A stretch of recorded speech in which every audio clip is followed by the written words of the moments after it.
Hello students, कैसे हो आप लोग? हो आपकी पढ़ाई अच्छी चल रही होगी।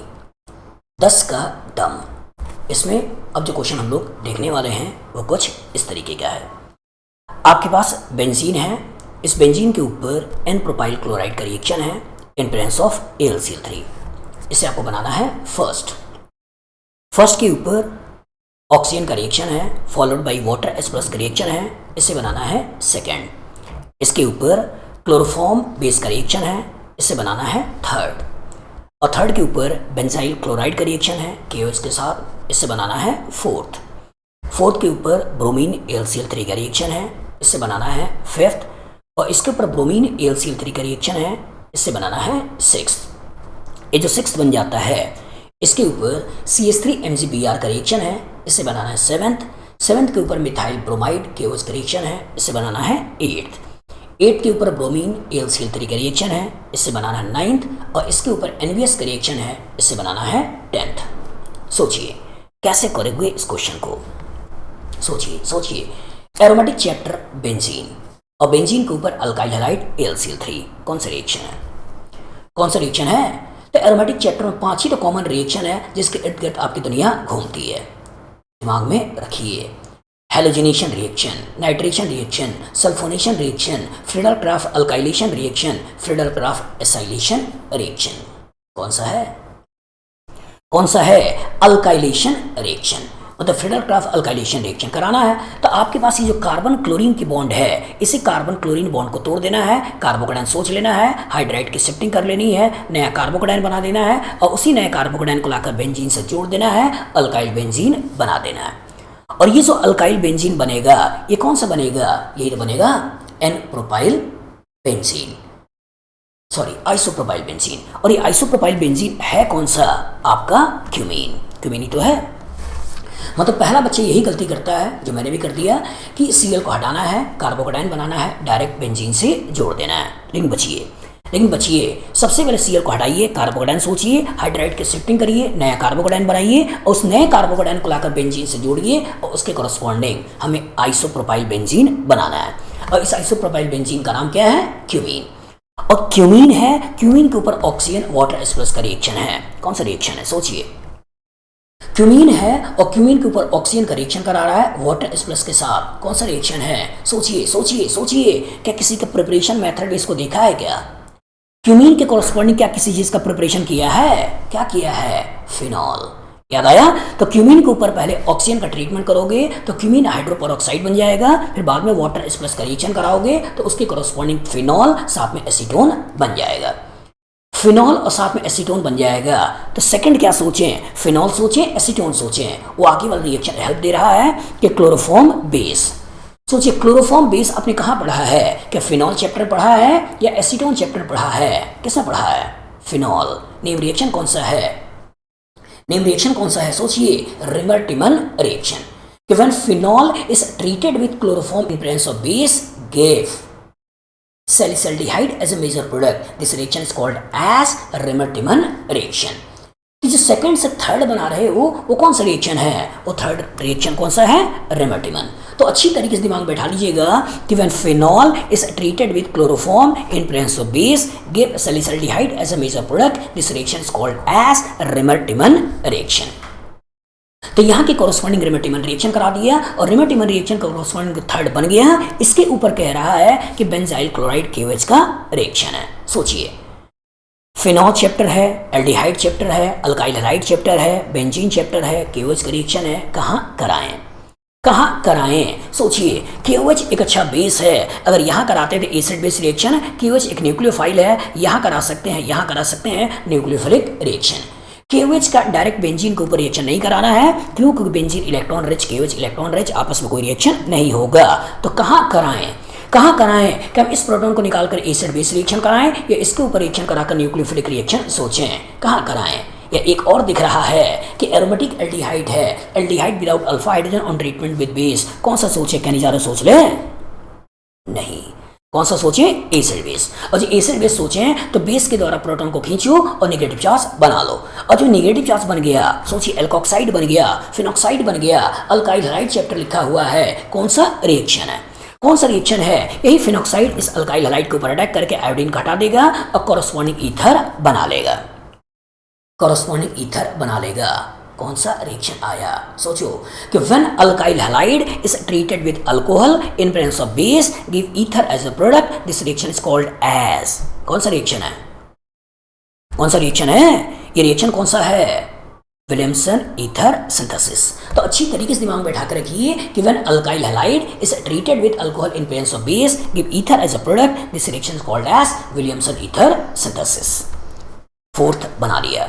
अब ये जो फोर्थ बन गया है, इस फोर्थ के ऊपर कह रहा है कि ब्रोमीन AlCl3 का रिएक्शन है, मतलब ब्रोमिनेशन रिएक्शन है। अपने आप से पूछिए कहाँ से बनने वाला कार्बोकेटाइन ज़्यादा स्टेबल होगा, कहाँ पैसा ज़्यादा है। जहाँ पैसा ज़्यादा है उसी घर में पैसा आने वाला है, उसी के थ्रू कहीं ना कहीं Br पॉजिटिव के ऊपर अटैक कराने वाले हो। कहीं फंस जाइए तो इंटरमीडिएट स्टेबिलिटी सोचा करिए। इस पर्टिकुलर घर में CH2 का हाइपर कंजुगेशन है जो पैसा दे रहा है, इस घर में ऑक्सीजन का लोन पेयर मतलब +M है जो पैसा दे रहा है। ठीक है कि CH2 इलेक्ट्रॉन खींच भी रहा है, लेकिन इनडायरेक्टली यहाँ OR का +M है जो पैसा दे रहा है। मतलब एक घर में OR का स्ट्रॉन्ग +M है जो पैसा दे रहा है, और एक इसमें CH2 का हाइपर कंजुगेशन जो पैसा दे रहा है। तो OR का +M ज़्यादा, तो दैट मीन्स इस घर में पैसा ज़्यादा है, इस घर में पैसा कम है। इससे बनने वाला इंटरमीडिएट ज़्यादा स्टेबल होगा। देख भी लेते हैं इसका नेचर ऑर्थो पैरा डायरेक्टिंग। अगर मैं यहाँ पर इलेक्ट्रोफाइल लाता हूँ, पॉजिटिव यहाँ बनाता हूँ, यहाँ पॉजिटिव पहुँच जाएगा, OR का स्ट्रॉन्ग +M मिलेगा, रेजोनेंस स्टेबिलिटी गेन कर लेगा, ऑक्टेट पूरा हो जाएगा। लेकिन अगर मैं इसके कॉरस्पॉन्डिंग ऑर्थो पैरा पे सोचता, पैरा पर लाकर यहाँ कार्बोकेटाइन बनाता, रेजोनेंस यहाँ कार्बोकेटाइन बनाता, यहाँ केवल CH2 का हाइपर कंजुगेशन +I है जो उसको स्टेबल कर रहा होता। लेकिन नीचे वाले केस में अगर मैं रिएक्शन कराता हूँ तो OR का स्ट्रॉन्ग +M है जो उसको स्टेबल कर रहा होता। तो बच्चा परेशान हो सकता है, CH2 देख सकता है, CH2 की वजह से सोच सकता है कि इस घर में पैसा कम है।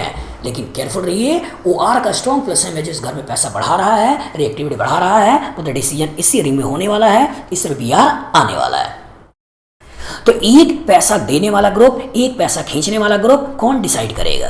कौन डिसाइड करेगा कि आने वाली इलेक्ट्रोफाइल जो है वो कहाँ आएगा?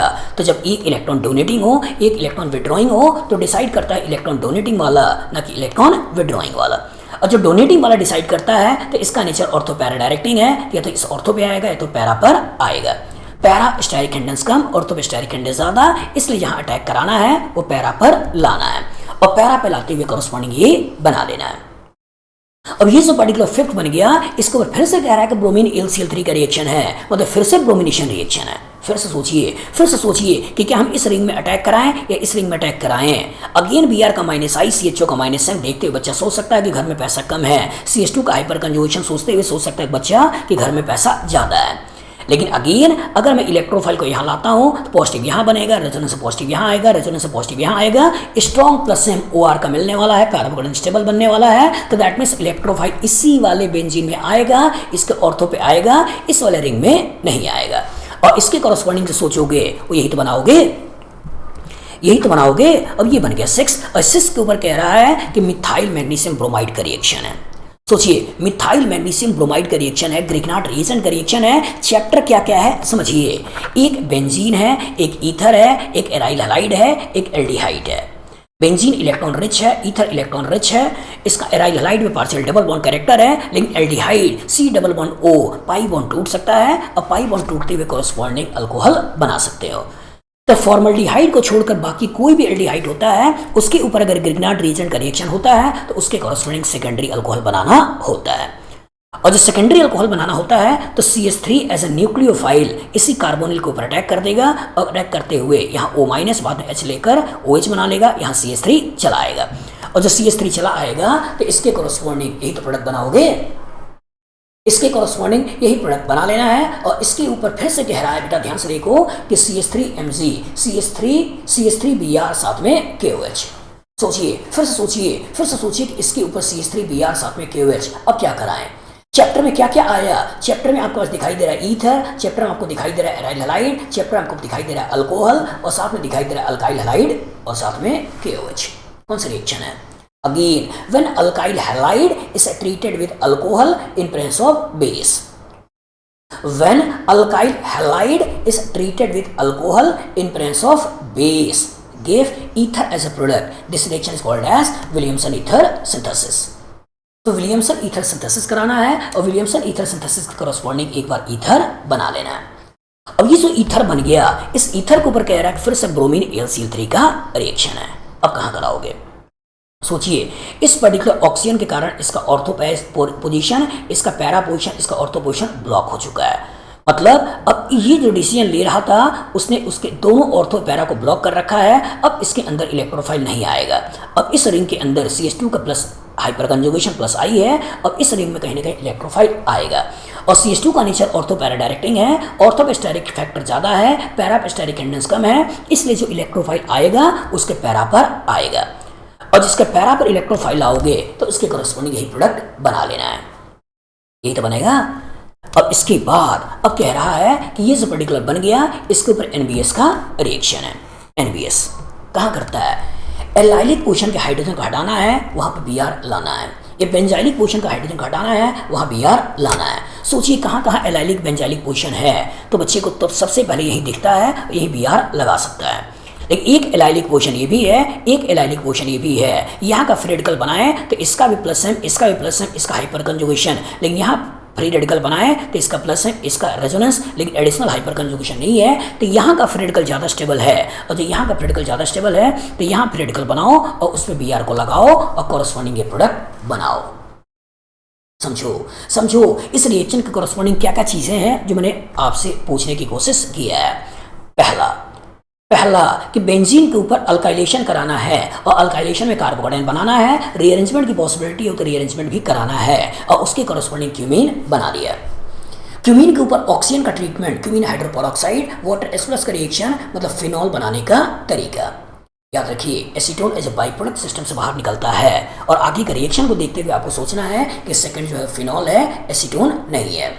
उसके बाद क्लोरोफॉर्म बेस का रिएक्शन है। तो when phenol is treated with chloroform in presence of base gives salicylaldehyde as a major product. This reaction is called as Reimer Tiemann reaction. तो रिमर-टिमन रिएक्शन को मिलाने की कोशिश, रिमर-टिमन रिएक्शन के बाद फिर से कौन सा है? अल्काइल हैलाइड है, अल्कोहल है, बेस है। ध्यान से देखो, यह है क्या? अल्काइल हैलाइड है, अल्कोहल है, बेस है। अल्कोहल आपका एरोमेटिक भी हो सकता है, अल्कोहल आपका एलिफेटिक भी हो सकता है, अल्कोहल है। तो अल्काइल हैलाइड है, अल्कोहल है, बेस है, मतलब विलियमसन ईथर सिंथेसिस है, और विलियमसन ईथर सिंथेसिस के कॉरस्पॉन्डिंग हमने ईथर बना दिया।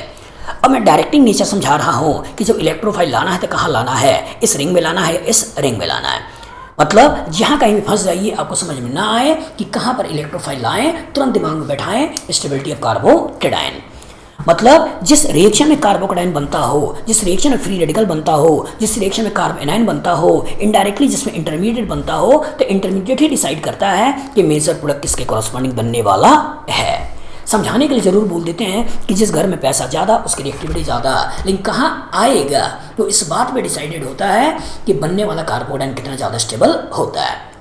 मतलब हमने इस पर्टिकुलर के ऊपर ब्रोमिनेशन कराकर इसका ortho para directing nature, para पे स्टेरिक फैक्टर कम, ऑर्थो पे स्टेरिक फैक्टर ज़्यादा, पैरा पर लगाया।